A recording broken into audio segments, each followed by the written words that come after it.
listening to the MMA Brothers Podcast, coming to you from Toronto, Ontario, Canada.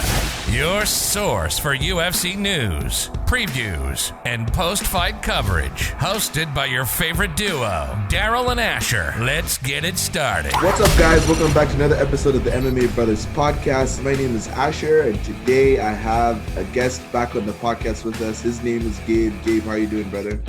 I'm doing great, man. How are you? Doing just fine. So today we're going to be talking about the upcoming UFC fight card this weekend. Stephen Wonderboy Thompson versus Geoff Neal.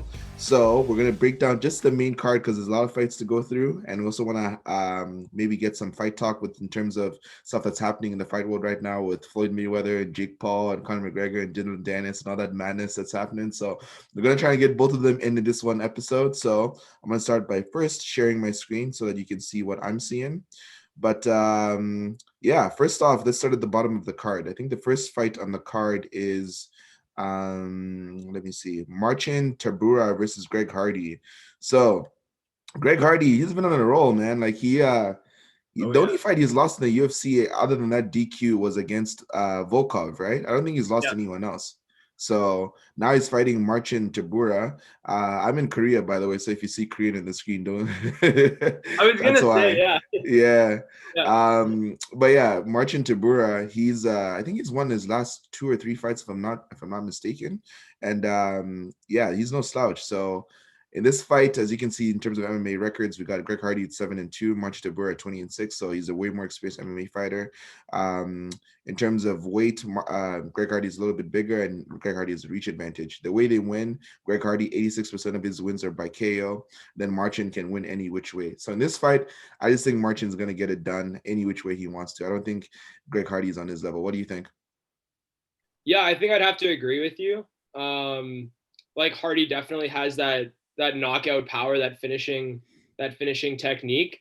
But I think Tybura is more well-rounded. Like look at how the fights finish here. Like you got knockouts, you got submissions, and you got decisions, right? So whatever Greg throws at him, if it goes the distance, good. If not, I think he's the more well-rounded fighter for this one. So yeah. Yeah, so I think we're both agreeing. I feel bad for Greg, because he's been doing quite well, and I've picked against him a few times, and he's actually come through, and I got the win, and I'm like, damn, I'm sorry I picked against this guy. So we're gonna move. Yeah, he's a good athlete. We're gonna move on to the next one. So the next one we have here is Julian Robertson versus Talia Santos. So Talia is Brazilian, and she's from Canada, right? Julian Robinson. That's right. And the reach advantage is on Santos' side in terms of how they win the fights. Santos wins most of her fights by KO or TKO, 63% versus the 11%, and then Robertson gets most of her fights won by submission, which is 67% submission rate for her victories. So in terms of this fight, as far as I know, Julian Robinson's only lost maybe 2 fights in the UFC. Most of her fights have been wins, so she's quite good. And Santos is obviously a savage with that KO percentage. So I don't really know which way to lead in this one. It's kind of like the classic striker versus grappler match. But I gotta roll with the Canadian, obviously, so I'm gonna pick Robertson. It's a little bit biased. Yeah, that's fair. I think I remember because I'm pretty sure Robertson fought earlier this year, and she had a nice submission. I can't remember exactly which card it was, but it was I'm pretty sure it was like a first round submission or second round. It was very quick. Mm-hmm. Talia Santos, though, very scary lady. Yeah, I have a little bit of trouble picking this one. Honestly, I could see it possibly going the distance. If you look at the decision percentage there, they're pretty close, right? And then for finishes, they're both pretty dominant in their own 2 categories for striking and submissions. Yeah, I think it might go the distance, though. Like, they're both pretty savage. They're both killers, so I think it might go all the way. So who are you going with, you said?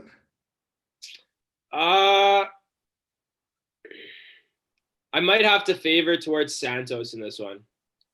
I might have to, just from the Muay Thai background and the boxing. But I do like Robertson, though. I definitely think she can get it done. I think it's going to go all the way, though. I think Santos is gonna land some nice strikes, and then Robertson's gonna take her down, and she's gonna work for a submission. She might get close, but I think it's gonna go all the way. Okay, so you got decision victory for Santos. I got Robertson, so we'll see how that one plays out. We can move on to the next one. Marlon Moraes, the former, he was champ, right? I think he was champ. And then he lost to Cejudo.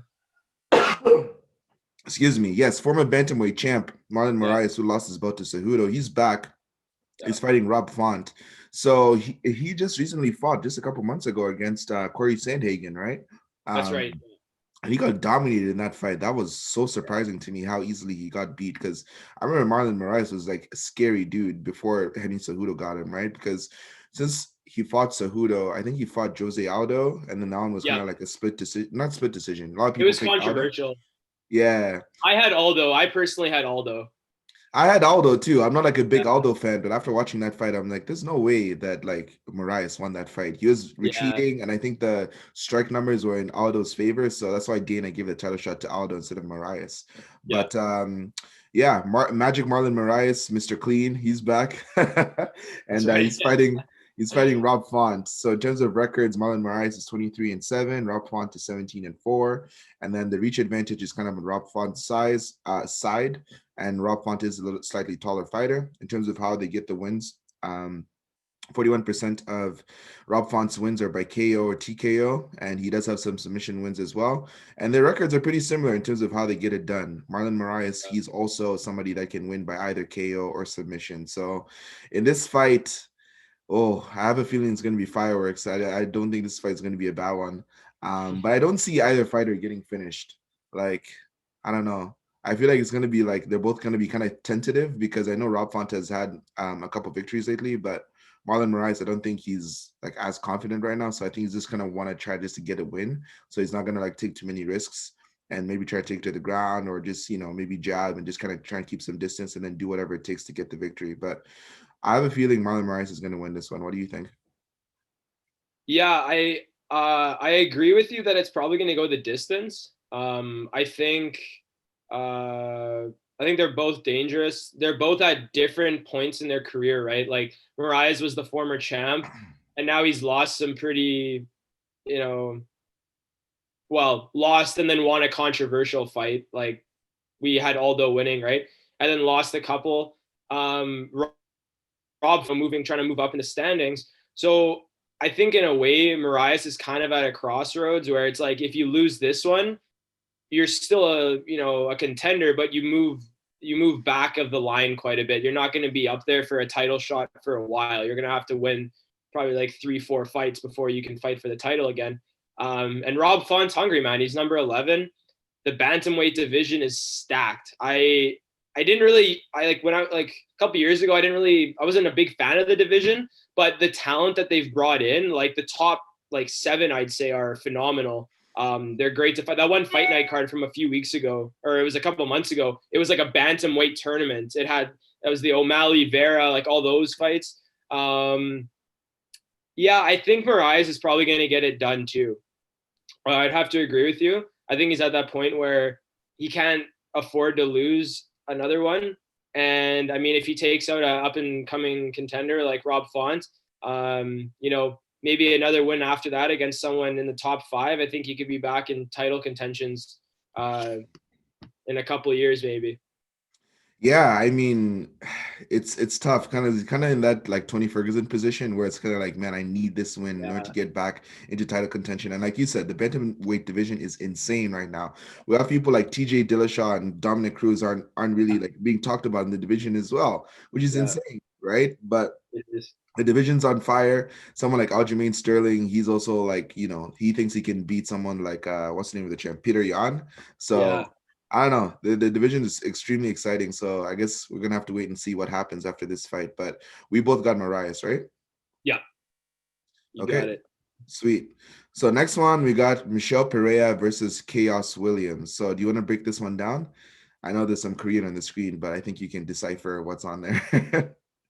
All right. So we got Chaos Williams here. He's 10-1. I believe he's a new contender. I think he just kind of broke out this year. He had a couple pretty phenomenal finishes. Is it Michelle or Michael? I always forget. I think it's Michelle Pereira. Michelle Pereira Lima. Yeah, he's an MMA veteran. He's got a solid record. Um, yeah, pretty similar reach there.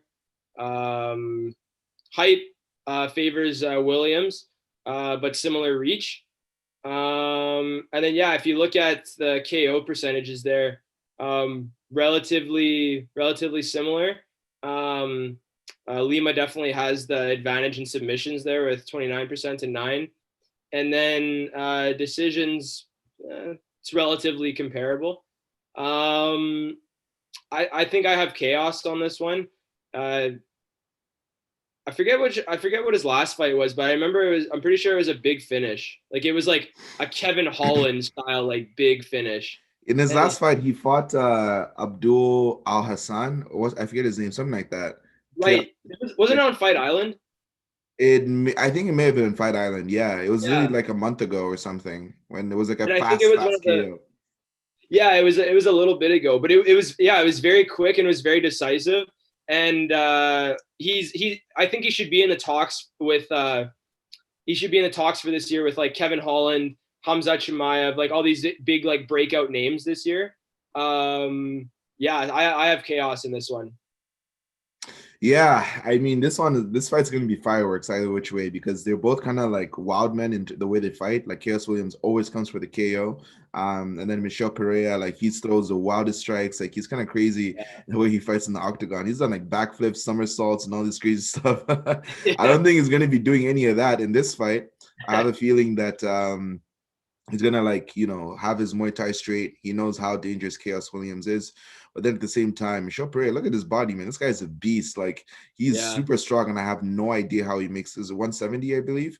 I think so, yeah. Yeah, I have no idea how he makes 170. So in this fight, I feel like I want to pick Michelle to get the upset because I just think that like Chaos Williams is gonna like try and come for the KO, but he's not gonna be able to tag Michelle.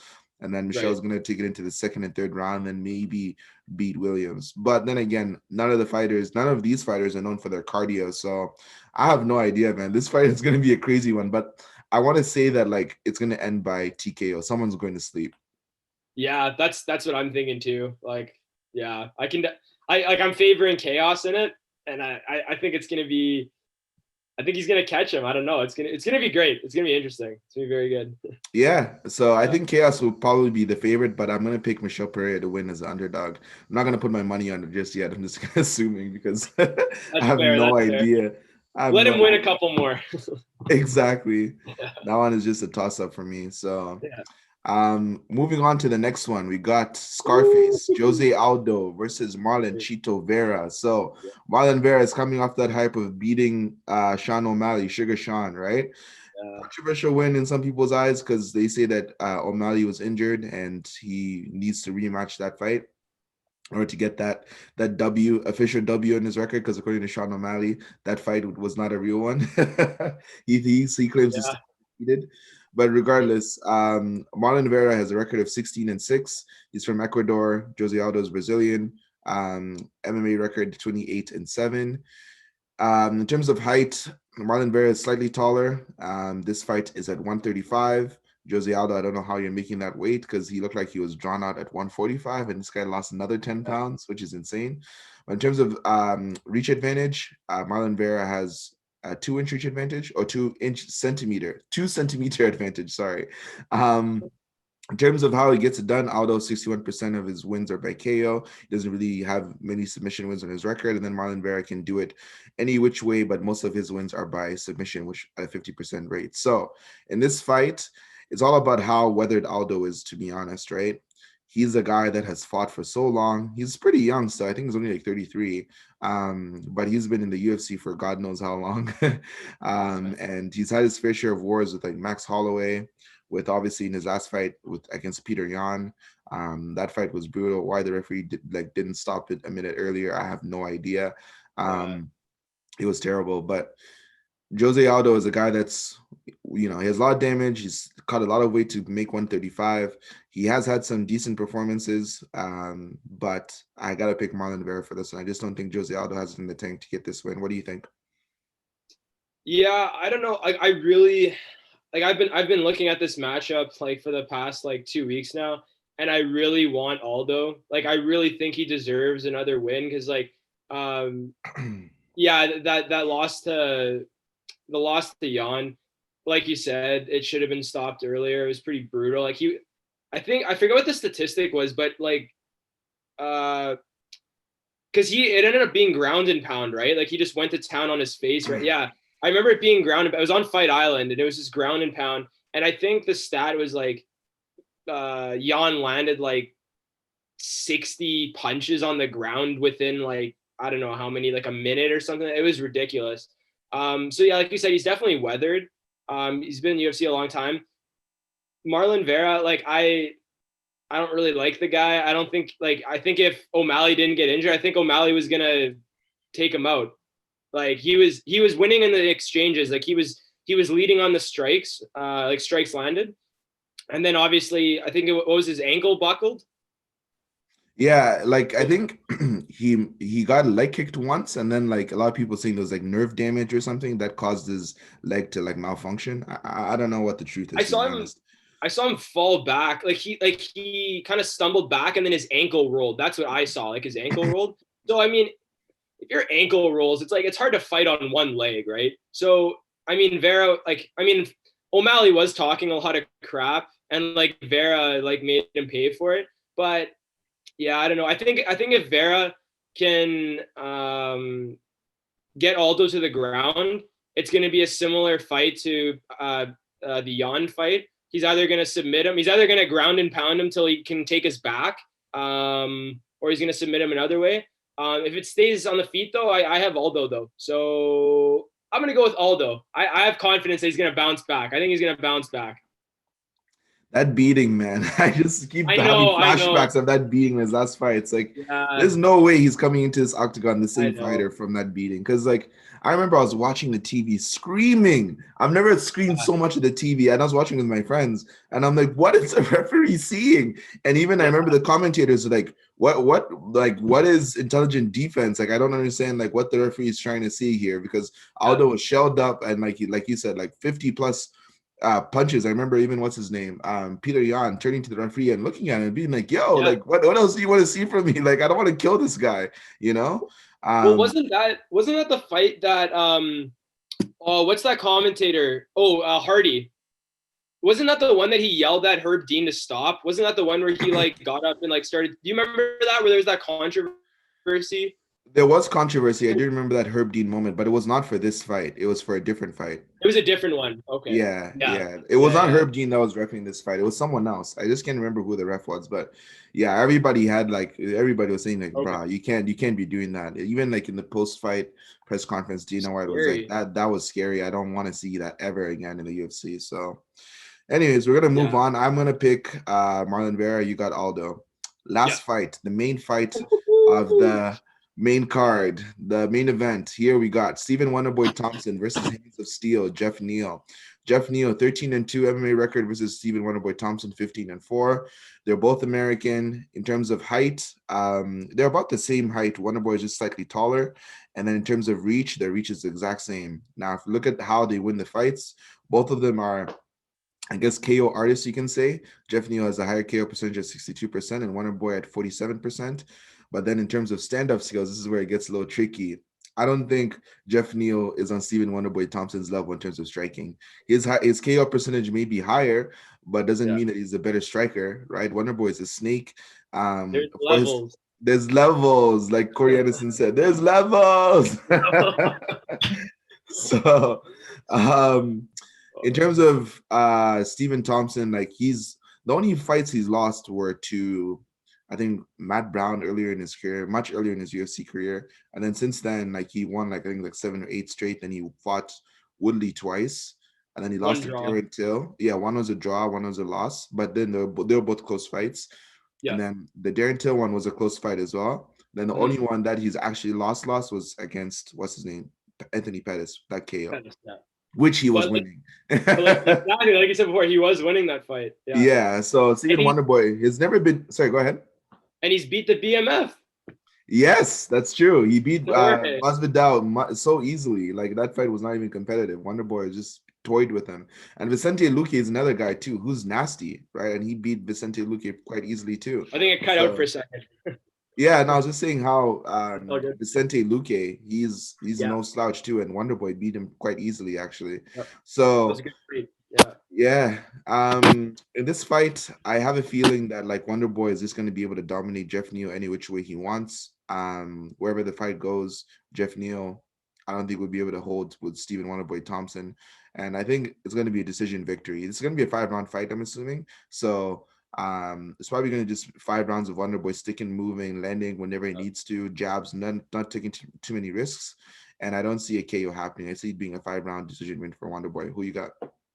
Yeah, you said exactly what I was gonna say. Pretty much, I have Stephen Wonderboy Thompson too. I would say it's a fight between a far more technical striker and then a far more powerful fighter. Like Geoff Neal, his last knockout was nasty. Like that was very nasty. But I always side with technique. And Steven's very good at bouncing in and out. You always see him bouncing on his feet. He's got that karate style, right? Very elusive. You never know when he's going to strike. He's like a cobra. He's like a cobra, man, right? He could just, it might look like he's just, sitting around waiting, but he's reading you. He's reading when to drop that, whether it's a heel hook or whatever it is. And like you said, he's going to outstrike him, but it's not going to be like, a ton of strikes. He's gonna come in when he needs to and then bounce out. Come in when he needs to and bounce out. Very karate style, obviously. That's his main martial art. So yeah, I have Stephen Wonderboy Thompson as well, and most likely a decision. I think Geoff Neal's gonna weather the storm. He's gonna stick through it, but he's gonna lose at the end of the night. Yeah, I think we're both on the same page with regards to that one. And I believe this is the last fight card of the year. I don't think there's anything else after this. Yeah. And then we're gonna have to wait. I don't know if there's gonna be. I think there might be an event before the McGregor card. I'm not sure, but it's There's kind of two. crazy. There's 2 before the McGregor card. Yeah, well, Dana White's trying to do that International Fight Week, right? So Oh yeah. what they're going to do, or what he's hoping to do, is have January 12th. They're going to have the Hamzat. Who's he fighting again? Edwards. I thought they changed. Oh, I know Kevin Holland called out Khamzat Chimaev, but right. I believe Leon Edwards is still fighting Hamzat. Okay. I couldn't remember if they switched the opponent or not. But yeah, so you got Hamzat and Edwards to kick it off in 2021. Then on Wednesday, that same week, you got Holloway and Cater. And then Saturday, you have Connor and Dustin. So those are 3 fights within like 8 days or whatever. And they're planning to have fans for this event. They're gonna. Dana White's still working it out, but apparently in Abu Dhabi, they've done such a good job with COVID that they tested everyone in the entire country. Everyone in the country is tested, and they have a process where they can bring people in, test them before. I mean, it's going to cost a lot of money, but they have a process in place where they could potentially bring a certain amount of fans in, which would be, man, to have fans back in 2021 and for a McGregor card, like that's a Christmas gift right there. So yeah, man, I can't wait, and I really hope that there's fans in the arena because it's going to be totally different, like Connor fighting with like no crowd. So you're going to need that electricity in the air. Yeah. But before I think we might run out of time, I'm gonna cut this a little short. But thank you guys for listening. I really appreciate Gabe obviously hopping on the podcast again. We only have a 40-minute limit, so I started the meeting at 10, so I don't want to cut it with 2 minutes left. But Gabe, it was nice talking. Obviously, we're going to watch the fights, and then we will discuss again, obviously, based on our predictions, who we thought won or who we thought was going to win versus who won. And then we'll have you back on the podcast anytime soon. Awesome. Sounds good, man. Thanks for having me again. Yeah, no problem, bro. We'll chat soon. Sounds good. Take care. Thanks for listening to the MMA Brothers Podcast. We hope you enjoyed this episode, and if you did, please give us a follow on our socials. You can check out a description of this episode for more, but don't forget to connect with us on Instagram at MMA Brothers Pod. We'll see you on the next episode.